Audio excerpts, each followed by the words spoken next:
whatever time you guys are listening to this today. Finna get manguno huevos. So, we're on our second episode of Solo Prolo.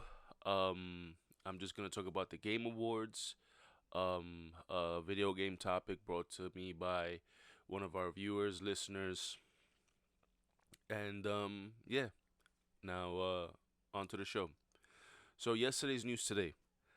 Um, One big announcement that we all got wind of, and I'm certainly excited for, is all WB films, Warner Brother films, will be coming to HBO Max on release date and in theaters. Now, this is a great thing, only because the pandemic right now, switched everybody's life around, and we all are trying to adapt um, this quote unquote new norm. Excuse me. Um, you know, the times are changing, and we got to change with the times. That being said, um, I love film, and I think there's something about watching movies in a theater, especially like in an IMAX, that really separates, just watching a theater from watching a film in theater from watching it at home. There are films that I think that will benefit from a bigger screen. Obviously, um, excuse me, one of them being Godzilla versus Kong. I think that film will do amazing in an IMAX theater. Um, Seeing it at home, I don't think it will have that same effect, but who knows? Um, I'm of the mindset that I actually prefer watching movies at home, and only because I could take breaks, I could stop it and pause it to make some more popcorn, or order food midway. Like, just being in the comfort of your home, I think is it's great. I can't deny that. But at the same time, is being at the theater, you is that social aspect of it, that sitting down talking about the trailers. Oh man, that looks hot, that looks fire, and blah blah blah. you know, and even running in between the trailers to get your stuff from the concessions. Now, excuse me, I am gonna miss that. I'm not saying that it's entirely out of hands reach. I do believe that there will be movie theater goers still, and again, I like this. I like being able to watch films at home. You understand? For me, going on a date with my wife, it will take out that one element, like, oh, let's watch a movie, then go to gotta eat. But at the same time, imagine paying $80. That's with tax, food, tickets, travel, whatever, for a shitty movie. I'm of the mindset that if I paid X amount of dollars, I want to have enjoyed it to its entirety. Now, at the same time, while I'm at home, the comfort of my own home, I'm just paying the subscription fee, and if it's good, it's good. If it's not, then I didn't lose much but my time. So, but yeah, so I'm excited for that. Um, this week we got the release of Cyberpunk. Congratulations, they finally did it. CD Project Red. I'm excited. I know you guys are excited. I will be starting my playthrough on Monday night, only because um, I at the time that this game dropped, I'm busy, like really really busy, and I want to fully enjoy the game. So that's that. So we had the Game Awards, and I think that the fact that there was no actual audiences, and there was no big ensemble of these overarching, like, oh, let's cut to this person, let's cut to that way. Everything was just strictly gameplay, cinematic gameplay, and just announcement aside from the awards. And I don't think that anybody really, really watches the Game Awards for the awards. I know that, as a developer, I would love to be acknowledged, and I think that's a great thing. I'm not, denying it, and pushing that to the side. I just feel like, for me, I'm not watching it to see, who won best this, best that, aside from just Game of the Year. Game of the Year is a coveted award that speaks volumes. And the Game of the Year of this year was Last of Us 2. In my eyes, a bit of a controversial one because of the fact that this year, when the game did release, there was a lot of, oh man, the game this, the game that, it didn't live up to expectations, blah blah blah. I'm of the mindset that the people that voted for the game were the people that actually enjoyed the game. Um, a multiplayer game of the year was Among Us. Kudos to them. I think, you know, um, it is a game deserving of that title. It's brought plenty of friends together. You could actually another game that you could play literally, you know, on your phone next to your friends, or on your PC and on your phone. Like there's different iterations of playing the game. I think the game now needs console releases, and I think bringing it to everybody even further out is great. So just a few things I noticed from the pre-show of the Game Awards. Jeff Healy, like Keely, his age is really showing now. But I think that's for everybody that ages. That's a big one. But I just wanted to throw it out there. I think that for what he's done for the gaming industry, bringing everybody together to acknowledge these developers, like I mentioned before, was great. And kudos to him for always putting up a great show despite this pandemic. You know, and I think that he did a great job. Pulling developers, pulling top people from Microsoft, like Phil Spencer. I forgot the lady's name from the AMD Ryzen. But just getting these people together to talk on just gaming in general, I think was phenomenal. Because we've had these big hardware leaps, with graphics. And I think that's a big thing right now with just these new consoles is people want more graphics, they want more power, they want, better resolutions, better load times. And I think that this console generation definitely excelled at, delivering these new hardwares, and they're only gonna get better over time. Um That being said, I think a big push this year for not only just people that aren't PC gamers, but for console gamers, is that a lot of people have gotten into PC gaming. That ability to upgrade almost on the fly, and I say that almost on the fly because if a new hardware piece drops out, you go out and you could replace it, and that's my on the fly take on it. But I do believe that you know there's been this shift where people are not denying that PlayStation 5 and Xbox Series X and S aren't it, but there's this shift where you could almost kind of do everything on the PC. You understand? Even use a controller to play a game on it without losing that ability to be accessible for you to play.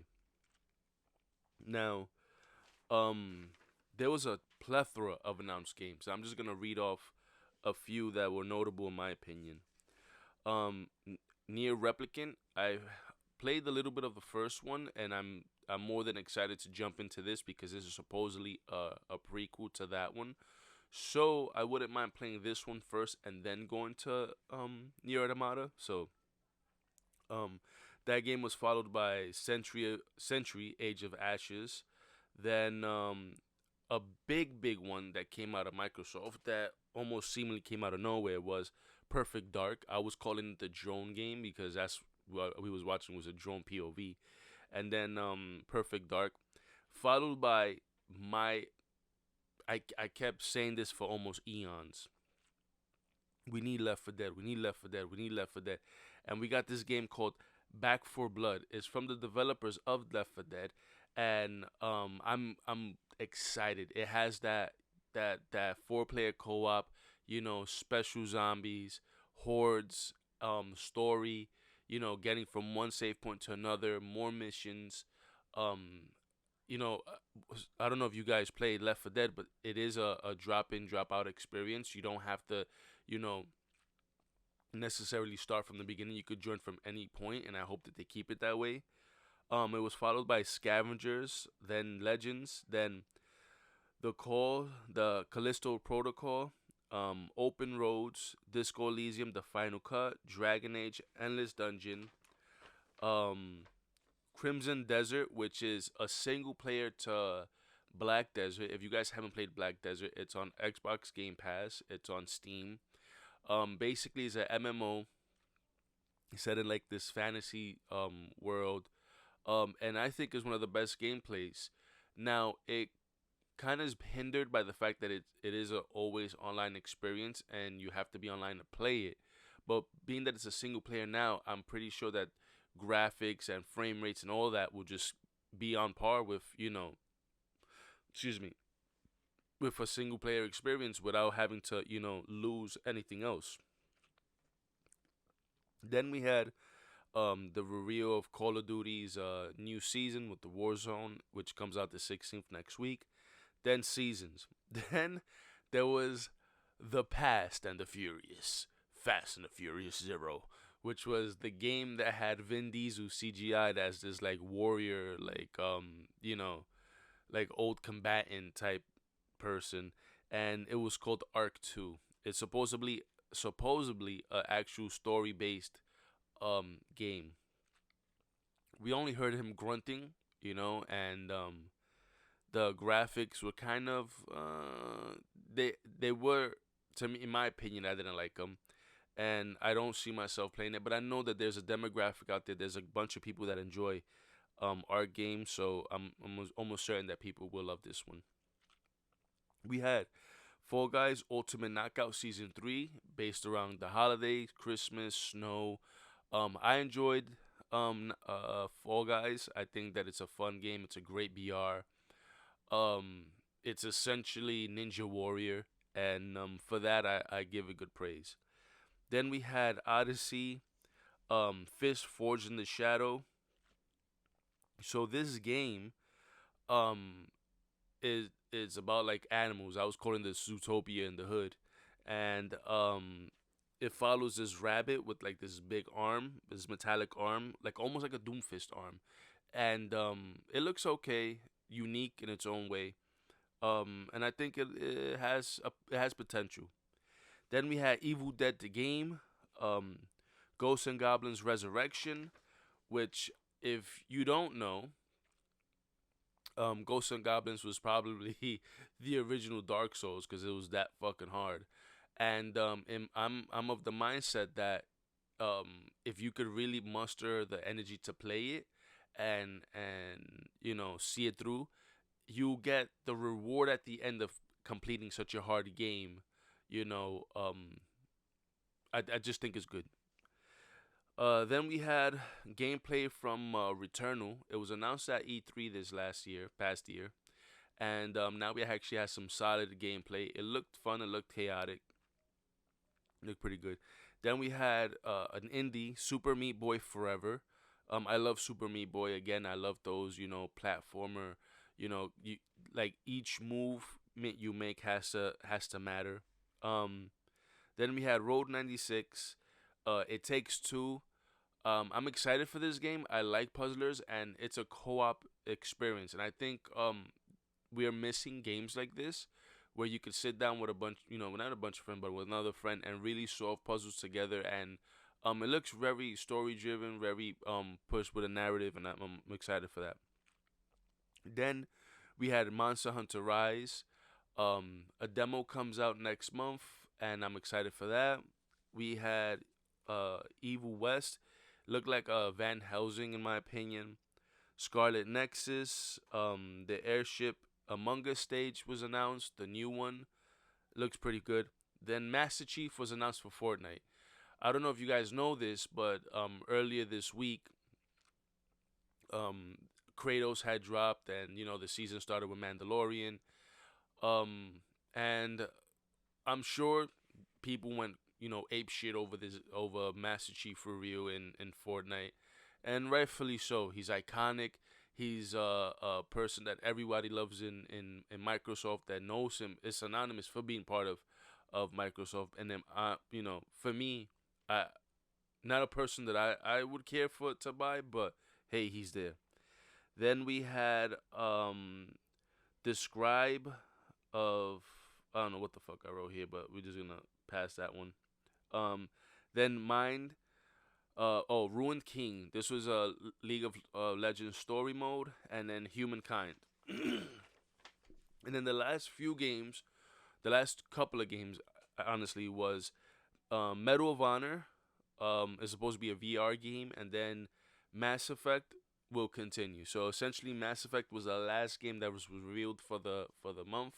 I mean, for the Game Awards. And to be honest, I never made it past the first level in Mass Effect, and it's not a game that I'm interested in. I know a lot of you guys out there probably played it hundreds of hours. Um, I know I have friends that will tell me, that this game is great once you get past even the first game. Two and three are better, but I don't know. That window for me is gone, that I don't think I could return. And so two notable things. One, the Sephiroth was announced for Smash Brothers.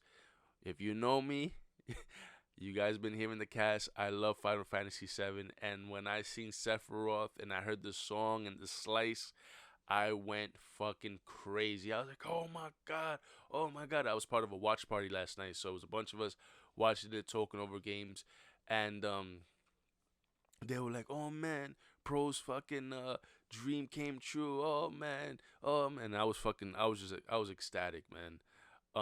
I can't wait. He drops out. He drops this month. I'm more than likely know I'm gonna, gonna main him.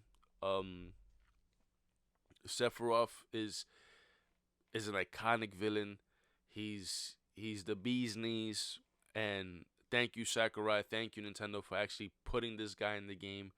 Um, I'm excited and ecstatic. The other thing I wanted to mention was we had these whooper little breaks where I guess that was some form of event on Pokemon Go where there was whoopers galore.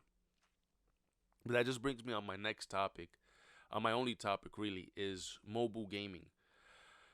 There's definitely a market now, and now that games are more accessible through almost any mean, um, I think that where we headed in gaming is good. And I think, like I said, it is accessible to everybody. If you have a phone that could, run games, of any caliber, you know, there's something there for somebody.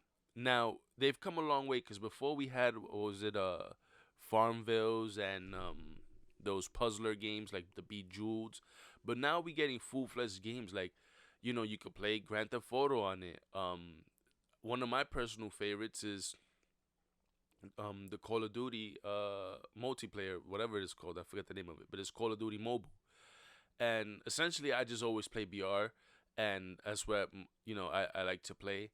But it holds up really well, and I got not this iPhone, I have the one previous, maybe like 2 years ago, and it still runs good. It still plays good. These games, and just the gaming market, like I said, there's something for everybody. You have probably the most successful game of all time. Let me just grab a quick sip of water here. Is excuse me, is Pokemon Go. It almost revolutionized um just mobile gaming. The fact that you're able to walk around, essentially everywhere, and capture mons is pretty unique because as a child you always wished, man, I wish there was real Pokemon.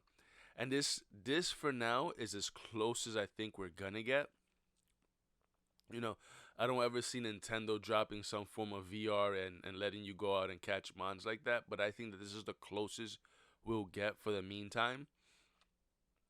Um, there was a lot of shit behind it where people were getting fucking mugged for their phones and beat up and shit like that, but I think it's come a long way.